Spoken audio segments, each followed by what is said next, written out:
Olá pessoas, tá tudo bem com vocês? Meu nome é Giovanni Fernandes e seja muito bem-vindo ao meu canal. E aliás, seja muito mais bem-vindo ainda à nossa segunda aula do curso incompleto de fotografia. Se porventura do destino você não assistiu à primeira aula, meu conselho, pausa esse vídeo agora e vai lá assistir a primeira aula, onde nós debatemos sobre a história da fotografia, como ela se tornou o que é hoje. Então fomos ver lá desde o tempo da arte rupestre, passando por Niepce e Daguerre e várias outras coisinhas. E também, na primeira aula, tem um link para um quiz. Perguntas relacionadas ao que você viu na primeira aula e você respondendo tudo, você vai ter acesso a um vídeo complementar da primeira aula. E hoje, na segunda aula, onde nós vamos entender o funcionamento da câmera, também tem um link aqui embaixo que vai te levar a um vídeo adicional sobre a segunda aula. Ao longo de todo esse curso incompleto, sempre vai ter um vídeo complementar ao curso incompleto. Mas antes de começarmos a entender como funciona a câmera, que tal rodar a vinheta, hein?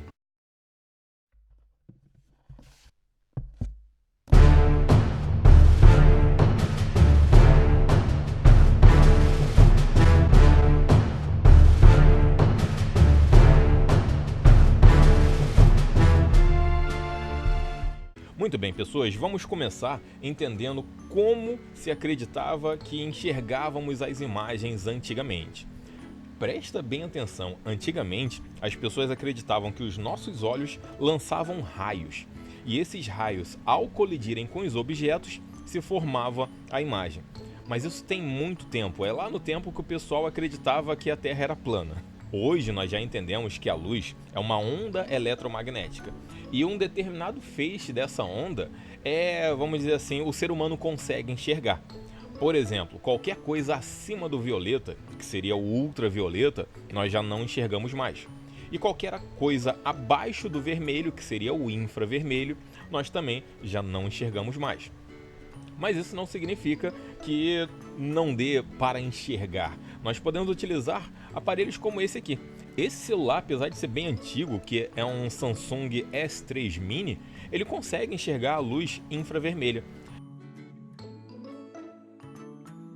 Então viu que determinados tipos de tecnologias podem nos permitir enxergar essas outras faixas aí que nós não conseguimos naturalmente. Mas para entendermos hoje como funciona uma câmera, vamos entender assim as semelhanças que uma câmera tem com o nosso corpo, especificadamente com o nosso sistema de visão. Vamos começar falando do foco. A nossa câmera tem o anel de foco na lente. O anel de foco serve justamente para você definir aquilo que vai ficar em foco, aquilo que vai abranger uma nitidez maior. No caso dos nossos olhos, quem determina o foco é o cristalino. A diferença do cristalino para o anel de foco das nossas lentes é que o cristalino ele é muito mais rápido para conseguir focar em alguma coisa. Não existe nenhuma tecnologia hoje ainda no mundo que seja tão rápida quanto o sistema de foco do cristalino dos nossos olhos. Agora vamos entender o tempo de exposição.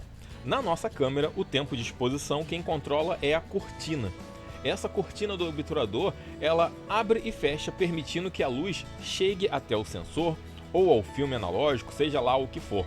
Por exemplo, essa Zenith aqui, eu posso colocar ela para ficar com uma velocidade de 1/60. Então, nesse momento aqui, o que você está vendo é o espelho. Significa que eu só conseguiria ver aqui pelo viewfinder o que estaria sendo visto pela lente, mas quando eu aperto aqui o obturador, muito rápido o espelho sobe e desce.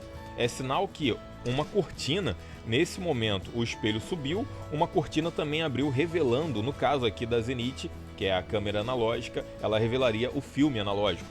Mas isso na velocidade de 1/60. Se eu colocar a velocidade de 1/500, ele vai ser muito mais rápido. Só que os dois são muito rápidos. Tem uma diferença aí. Mas nossos olhos, qual seria o tempo de exposição dos nossos olhos? Muito bem, para isso, o USAF, que é o United States Air Force, ele testou alguns de seus pilotos em um determinado tempo aí atrás. Colocaram os pilotos dentro de uma sala escura e um monitor ele piscava numa velocidade de 1/220 avos de segundo. Ou seja, você pega um segundo, divide por 220 e pega só um trechinho desse. Então, nessa velocidade de 1/220, um monitor ele piscava a imagem de um avião, com modelos diferentes de avião. Quase todos os pilotos conseguiam com facilidade identificar qual avião que aparecia ali. É sinal que a nossa visão tem um tempo de exposição muito rápido. Tá certo que nesse tipo de pesquisa foi testado com pilotos experientes, pessoas que já treinaram a sua visão. Mas podemos dizer que os nossos olhos, eles conseguem sim ter um bom tempo de exposição, muito rápido mesmo. Mas vamos falar do diafragma. No caso do diafragma, que é isso aqui, ó. Tá vendo aqui, ó? Ele abre e fecha, permitindo que passe mais ou menos luz. O diafragma também consegue determinar o quanto você vai ter de profundidade de campo, o que estaria em foco e desfoque, ou desfoco. Nos nossos olhos, o diafragma seria a pupila. Quando nós temos um ambiente muito iluminado, a nossa pupila ela se fecha, permitindo que entre menos luz. Quando estamos em um ambiente escuro, a nossa pupila se abre, permitindo que chegue mais luz. Mas aí vem a pergunta, qual será o diafragma dos nossos olhos? Ou seja, qual é o F-number do seu olho? Para você ter uma ideia, quando criança, o nosso globo ocular ele tem em média 16 milímetros de diâmetro. E já na fase adulta, o nosso olho ele pode chegar a ter 24 milímetros de diâmetro. Porém, aonde é formada a imagem no nosso olho, ele vai ter aí mais ou menos uma milimetragem de 22 milímetros. Significa que podemos dizer que nesse momento nós temos duas lentes de 22 milímetros. Mas qual é o diafragma dessas lentes? Sabendo que a nossa pupila ela abre em condições de pouca luz e fecha em condições de muita luz, o que se sucede? Quando tem muita luz, a nossa pupila ela pode se fechar a ponto de ter apenas 1,5 milímetros, o tamanho do buraquinho da pupila. Quando tem pouquíssima luz, a nossa pupila ela pode se abrir até um tamanho de 8 milímetros, permitindo que entre naturalmente mais luz para poder enxergar no escuro.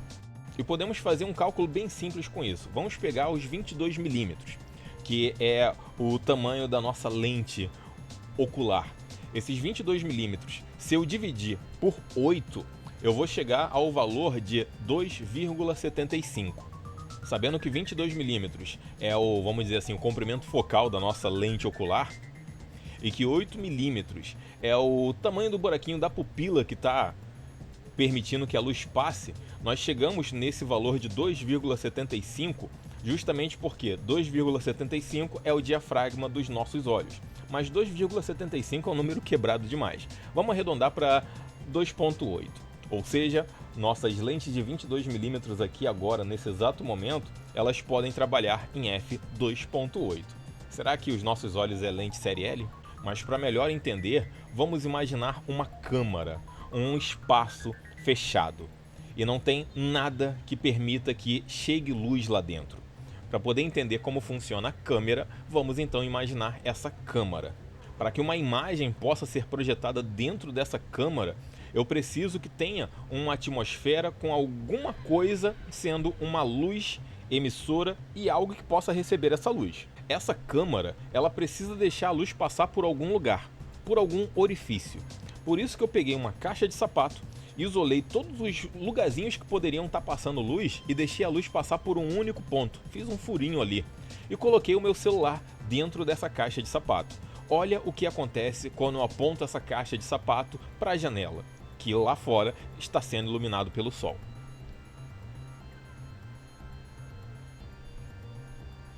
Viu que tudo que está recebendo uma boa iluminação está sendo projetado dentro da minha câmara. Ou seja, essa câmara escura, ela recebeu de um único orifício essa iluminação e conseguiu projetar a imagem, problema que de cabeça para baixo, né? Mas quanto a isso não tem problema, porque se você pegar vlogs antigos de Ansel Adams, você vai ver que ele tinha que fazer as composições da paisagem de cabeça para baixo. Hoje em dia, as câmeras modernas, elas conseguem digitalmente resolver isso. Tem até formas óticas de você resolver isso, mas não vamos entrar nesses detalhes porque senão também aí vai ficar muita coisa para um vídeo só. Vamos entender agora esse furinho que eu fiz na caixa de sapato e aonde está se projetando a imagem. Esse espaço entre um e outro nós conhecemos como flange. Então, justamente aqui onde você monta a lente da sua câmera e aqui aonde vai ser formada a imagem, esse espaço é a flange. Uma DSLR, ela vai ter uma flange maior do que uma mirrorless. Por quê? A DSLR vai ter elementos como pentaprisma, vai ter o espelho. Então, isso tudo vai ocupando espaço ali dentro. Como a mirrorless, ela não tem o mirror, por isso que ela é less, já que less é sem e mirror é espelho, ou seja, a mirrorless é uma câmera sem espelho, ela vai ter uma flange muito menor. Ou seja, um celular tem uma flange pequeniníssima. E essa flange do celular, como a lente do celular e o sensor do seu celular está muito perto um do outro, termina que o celular ele consegue captar muita coisa numa única imagem. Ou seja, por isso que nossos celulares eles têm uma câmera com uma lente grande angular. Só que você vai perceber que no exemplo da caixa de sapato, a imagem ficou sem foco. Parece que ela não está tão nítida. Como eu poderia resolver esse problema do foco?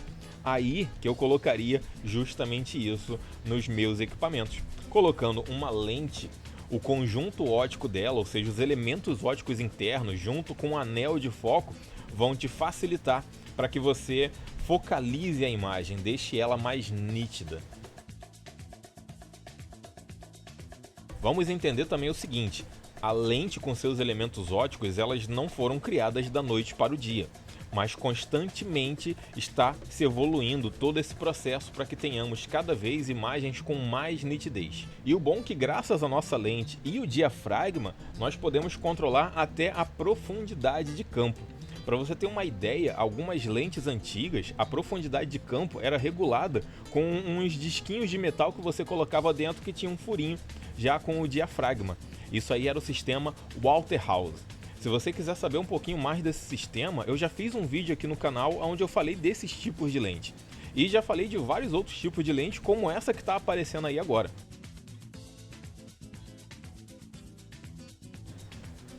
Essa é a série em que eu falei de vários tipos de lente bem estranhas, incluindo essa lente aí. E se você quiser ver essa série, eu vou deixar aí na descrição o link para vocês. Beleza? Vamos seguir o vídeo. E aí pessoal, tá gostando do curso? Então, eu tô aqui para te fazer um convite. No dia 28 de dezembro, que vai ser num sábado, às 10 da manhã, eu te convido para me encontrar lá no Hemorrio, aqui no Rio de Janeiro, para que eu, junto com você e outros fotógrafos e fotógrafas, façamos uma doação de sangue coletiva. É o hashtag Juntos na Fotografia. De lá, nós vamos fazer uma caminhada fotográfica pelo centro do Rio de Janeiro, terminando no CCBB, que é o Centro Cultural Banco do Brasil, porque lá está tendo uma exposição sobre o Antigo Egito totalmente gratuita.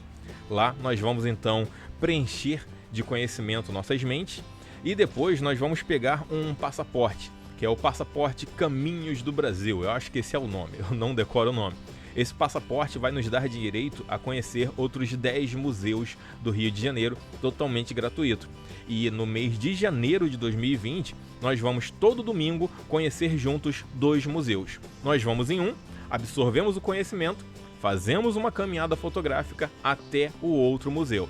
Então todo domingo vai ter um encontro com muito conhecimento e muitas fotografias. Convido vocês, e se você não puder fazer a doação de sangue, não tem problema. Encontra a gente no Hemorrio também, faz a caminhada fotográfica, vamos lá conhecer o museu. Beleza, meus amigos e minhas amigas? Continua o vídeo aí. Uma coisa interessante que depois nós vamos estudar um pouco mais a fundo é o valor do diafragma. Quando a gente fala f2.8, f5, esse valor, ele tecnicamente é um cálculo aí que pode ser utilizado para saber o tamanho do buraquinho que está passando a luz. Vamos imaginar matematicamente, para me facilitar, uma lente de 100mm. Se essa lente de 100mm eu colocar ela no diafragma 2, é sinal que o tamanho do buraquinho que está passando a luz tem 50mm. Só toma cuidado porque esse cálculo ele pode dar alguns probleminhas, já que o sistema de lentes pode fazer com que o buraquinho aumente não fisicamente. Então, por isso que existem alguns conceitos como a pupila de entrada. que ele também vai ser útil para fazer esse tipo de cálculo. Só que eu não vou me aprofundar nisso com vocês agora, porque senão realmente o vídeo vai ficar com muita coisa, muito conteúdo e pode se tornar até complexo. Então vamos fazer um resumo da ópera para entender como é que a luz chega lá no nosso sensor ou no filme analógico. Eu preciso de um objeto iluminado. Esse objeto que está recebendo essa iluminação, a luz vai passar pela nossa lente. Por aqui eu já posso controlar no anel de foco o quanto eu quero de foco e desfoque na minha imagem. Vai ter o diafragma aqui dentro, que ele vai controlar o quanto passa de luz por um buraquinho que você já sabe fazer o cálculo. E você vai controlar isso em F, diafragma 5.6, 7.1. Antes de chegar no sensor, ele também pode ser barrado por uma cortina que controla o tempo de exposição, que aí já vai estar também relacionado à fotometria, que é uma coisa que a gente vai entender mais a fundo mais para frente. Mas depois que a cortina libera a passagem, vai chegar no seu sensor ou no filme analógico, finalmente fazendo a projeção da imagem. E pronto, acabou. Esse caminho, que é tão curtinho, levou tantas décadas, tantos séculos para ser aprimorado, e o melhor de tudo, ainda hoje continuam estudos para melhorar cada vez mais. É por isso que agora, finalizando esse vídeo aqui com vocês, vai ter aqui na descrição um questionário para você responder com perguntas relacionadas ao que eu falei hoje com vocês. E você respondendo tudo, você vai ter acesso a um vídeo complementar. Porque tem uma coisinha que eu quero conversar com vocês nesse vídeo complementar, que é sobre o sensor. O sensor ele está evoluindo cada vez mais para tentar projetar a imagem de formas melhores. Só que aí ele vai ter que sair um pouquinho da linha reta que ele está seguindo hoje, vai ter que fazer uma curva, literalmente. Então, se você quiser assistir esse vídeo exclusivo, responde aí o questionário que o vídeo vai estar lá todinho para você. Beleza, meus amigos e minhas amigas? Com isso, eu primeiro agradeço muito você estar assistindo esse curso, porque esse curso, a ideia é envolver muito conteúdo, tanto conteúdo teórico que nem a gente está fazendo agora, mas vai ter o conteúdo prático também, e eu espero que seja de bom proveito para você.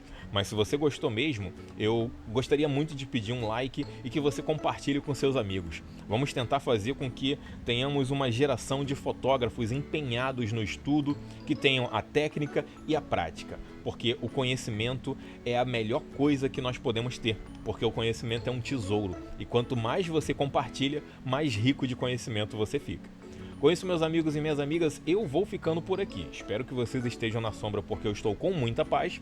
Domingo que vem, ao meio-dia, vamos para a terceira aula, mas lembra que aqui no canal tem vídeo na sexta e no sábado também. Sempre ao meio-dia, porque meio-dia é hora do almoço, né? Então, eu fui. Tchau!